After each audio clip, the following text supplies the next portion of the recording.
بسم اللہ الرحمن الرحیم رب اشرح لی صدری ویسر لی امری واحلل عقدۃ من لسانی یفقہوا قولی صدق اللہ العظیم۔ عزیز پاکستانی، السلام علیکم۔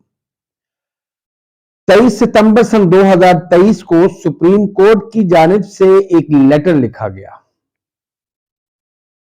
یہ وہ دن ہے جب قاضی فائز عیسیٰ صاحب نئے چیف جسٹس بنے تھے۔ اس لیٹر میں ایویشن حکام کو یہ حکم دیا گیا ہے کہ آج کے بعد پاکستان کے بین الاقوامی ایئرپورٹس پر ججز کی بیگمات کی تلاشی نہیں لی جائے گی اور ان کے ساتھ ساتھ chief justice of Pakistan supreme court کی بھی تلاشی نہیں لی جائے گی، یعنی کہ ججوں کی بیویاں اور قاضی فائز عیسیٰ پاکستان کے آئین اور قانون سے مبرہ ہو گئے۔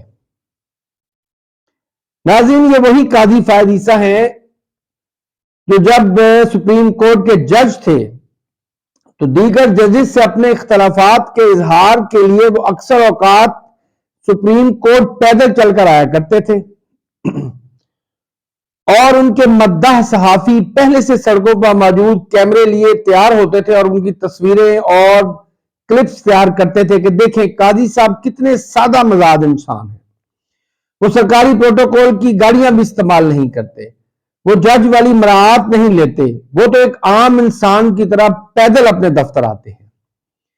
لیکن ناظرین، حقیقت یہ ہے کہ میرے مشاہدے کی بات ہے کہ جو شخص دنیا کو دکھانے کے لیے سماجی کام کرتا ہے یا دنیا کے سامنے زیادہ سادگی کا ڈھونگ رچاتا ہے، در حقیقت وہی شخص سب سے بڑا منافق ہوتا ہے، سب سے بڑا پروٹوکول کانشیس ہوتا ہے اور سب سے زیادہ وہ اپنی ذات کے دائرے میں گھومتا رہتا ہے۔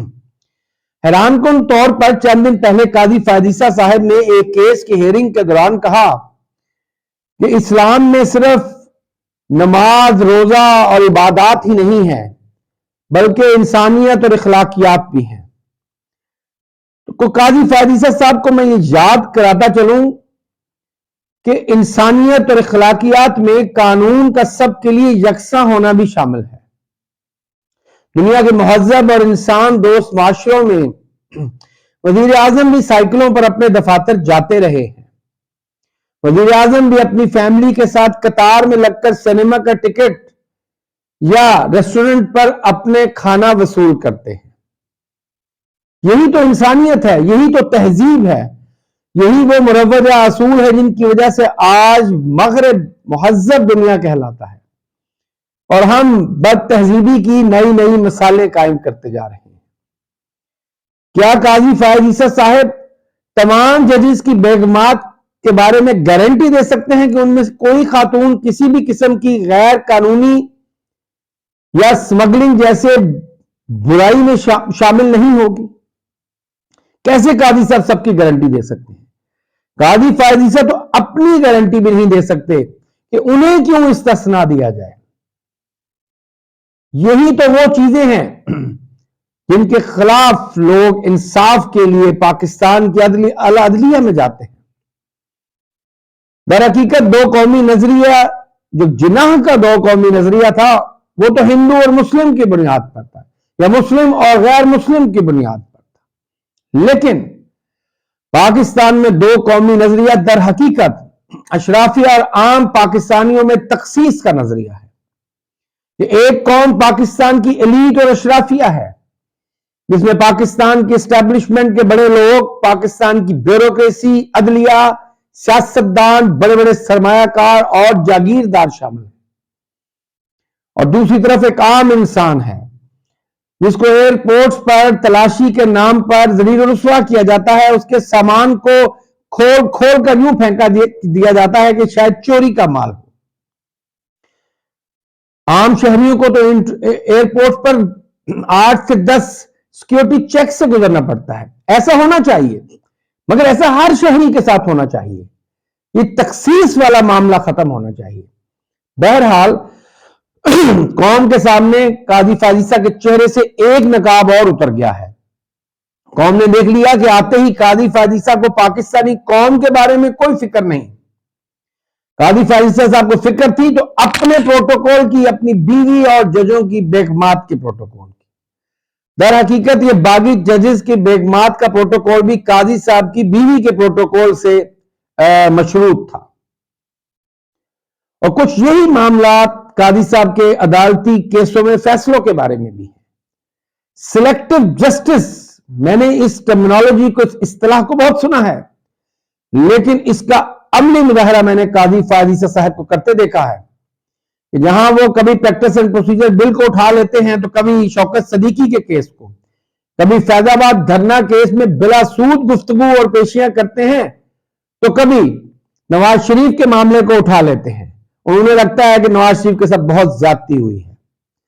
لیکن جب بات آتی ہے عمران خان کی، جب بات آتی ہے پی ٹی آئی کی، جب بات آتی ہے پاکستان کے عام لوگوں کی، جب بات آتی ہے ان کے اپنے ساتھی جج جسٹس مظاہر علی اکبر نقوی کو انصاف دینے کی، تو تب قاضی فائز صاحب پر موت کا سناٹا ہوتا ہے. وہ گم ہو جاتے ہیں، ان کی آنکھیں چندھیا جاتی ہیں اور انہیں کچھ نظر نہیں آتا. اللہ قاضی صاحب کو ہدایت دے اس سے پہلے کہ اللہ کی پکڑ ان کے گریبان تک آ پہنچے. پاکستان میں 80 سال کے ایسے بوڑھے مجھے اکثر اوقات نظر آتے ہیں کہ جنہیں 80 سال کی عمر میں رب کو یاد کرنے پہ فوکس کرنا چاہیے. توقع کی جاتی ہے کہ اس عمر میں انسان میں حرص اور ہوس کم ہو جاتی ہے تو اس میں خوف خدا کا عنصر نمایاں ہو جاتا ہے. مگر پاکستانی معاشرے میں آپ کو 80 سال کی عمر میں ایسے بوڑھے بکثرت ملیں گے جو حرام توبیوں میں چیمپئن ہوتے ہیں اور حرام توبوں کی فہرست میں سب سے اوپر ان کا نام آتا ہے. اور ان میں ہے ایک عرفان صدیقی، جو اکثر نواز شریف کی جو خطابات یا تقریریں ہوتی ہیں، میں کہوں گا ملفوظات ہوتے ہیں، ان کو لکھنے کا کام اس کے ذمہ آتا ہے، کیونکہ وہ خود کو بہت بڑا اردو کا ادیب اور انٹلیکچوئل سمجھتا ہے. کل یہ صاحب کہیں کہتے پھر رہے تھے کہ جنرل راحیل شریف نے پاناما کے معاملات نپٹانے کے عوض ایک ٹینیور کی ایکسٹینشن مانگی تھی. اس الزام کا جواب تو جنرل راحیل شریف ہی دیں گے، مگر یہاں دو باتیں بڑی واضح ہیں کہ جنرل راحیل شریف اور اسٹیبلشمنٹ کو یہ چیز سمجھ لینی چاہیے کہ حضرت علی رضی اللہ عنہ کا قول ہے کہ جس پر احسان کرو اس کے شر سے بچو. تو یہ نواز شریف ہی ہے جس کو اسٹیبلشمنٹ جنرل ضیاء الحق اور جنرل جیانی 1981 میں اچانک گوال منڈی کی ایک گلی سے اتفاق فاؤنڈری سے اٹھا کر لائے اور اس کو لا کر پنجاب کا وزیر بنا دیا. تو وہی نواز شریف ہے جس کو جنرل ضیاء الحق نے 1985 میں پنجاب کا وزیر اعلیٰ بنا دیا. یہ وہی نواز شریف ہے جس کے لیے IGI بنائی گئی جنرل میرا سمجھتا ہوں کہ جنرل حمید گل کو آج بھی ان کی روح کو اس کا افسوس ہوگا کہ انہوں نے یہ گناہ بلذت کیوں کیا. یہ وہی اسٹیبلشمنٹ ہے، یہ وہی نواز شریف ہے جنہوں نے مل کر مریم بے نظیر بھٹو اور نصرت بھٹو کی بے مثال کردار کشی کی. پاکستان کے بچوں کو، میں اس وقت 9th کلاس کا اسٹوڈنٹ تھا، ہمیں بتایا گیا کہ ننگی تصویریں کیا ہوتی ہیں. ننگی تصویروں والے پوسٹر ہمارے ہاتھوں سے تقسیم کروائے گئے. حیران کن بات ہے، نواز شریف آج راحیل شریف پہ الزامات لگا رہا ہے. بہت جلد آپ دیکھیں گے کہ یہ اور اس کے کانٹے کڑچھے جو ہیں یہ جنرل باجوہ پر الزام لگا رہے ہوں گے، اور جس دن پاکستان آرمی کی موجودہ لیڈرشپ نہ رہی تو پھر ان پر الزامات لگائے جائیں گے. جس طرح جنرل فیاض حمید پر الزام لگائے جا رہے ہیں، کل ویسے ہی الزامات جنرل ندیم انجم پر لگائے جائیں گے، کیونکہ نواز شریف کے ساتھ جس نے نیکی کی، جس نے نواز شریف کا احسان کیا، نواز شریف نے اس کی کمر میں چھرا گھونپا.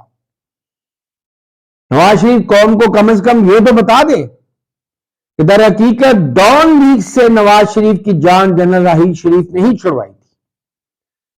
ڈان لیگ پاکستان آرمی کی کمر میں، ISI کی کمر میں اتنا بڑا چھرا تھا کہ جس کی اس سے پچھلے 60-65 سال میں مثال نہیں ملتی تھی. جس طریقے سے نواز شریف اس کی بیٹی نے انٹرنیشنل میڈیا کو سر المائدہ کے ذریعے دنیا کو یہ بتایا کہ پاکستان میں جہادی تنظیموں کو پاک فوج اور ISI ان کی سرپرستی کرتی ہے، ان کو تحفظ دیتی ہے اور انہیں عدالتوں میں بھی تحفظ مہیا کیا جاتا ہے. یہی تھا ڈان لیگز، لیکن نواز شریف کو بچا لیا گیا. آج جنرل راحیل شریف اور ان کے بعد میں آنے والے اسٹیبلشمنٹ کے لوگ یہ دیکھ لیں کہ کس طریقے سے جنرل راحیل شریف کی کردار کشی کی جا رہی ہے، اور ان الزامات کا مقصد کیا ہے۔ ان کا واضح مقصد ایک بار پھر کھسا پٹا بیانیہ بنانا ہے، ووٹ کو عزت دو۔ نواز شریف ایک بار پھر عوام کی توجہ حاصل کرنے کے لیے قوم کو یہ بہکا رہے ہیں کہ وہ بہت بڑے اینٹی اسٹیبلشمنٹ ہیں، وہ بہت جمہوریت کے چیمپئن ہیں، انہوں نے بڑی قربانیاں دی ہیں۔ در حقیقت نواز شریف بوٹ چاٹتا ہوا اقتدار میں آیا تھا، بوٹ چاٹتا ہوا، بوٹوں کی ٹھوکریں کھاتا ہوا اقتدار سے نکلا تھا، پھر سن 2007 میں بوٹ چاٹ کر، جنرل کیانی کے بوٹ چاٹ کر نواز شریف پاکستان واپس آیا، پھر جنرل راحیل شریف کے بوٹ چاٹتے ہوئے زرداری صاحب باہر گئے، پھر نواز شریف صاحب ایک بار پھر بوٹ ہی چاٹ کر آئے ہیں۔ اس لیے اب ووٹ کو عزت دو کا بیانیہ بک نہیں سکتا۔ آپ راحیل شریف پر الزام لگا رہے ہیں، جلد ہی قوم دیکھے گی کہ کس طریقے سے آل شریف جنرل باجوہ اور دیگر ججز پر گھناؤنے قسم کے الزامات لگائیں گے۔ اور مقصد کیا ہے؟ مقصد ہے اسٹیبلشمنٹ کو عوام کی نظروں میں گرانا اور خود کو معصوم، پاک اور پوتر ثابت کرنا۔ اللہ تعالیٰ پاکستان کے سمجھدار لوگوں کو اس سمجھ دے کہ وہ آل شریف جیسے غداروں سے پاکستان کو اور خود کو محفوظ رکھیں۔ اللہ آپ سب کا اور پاکستان کا حامی ناصر ہو۔ پاکستان زندہ باد، پاکستانی قوم پائندہ باد۔ شکریہ والسلام۔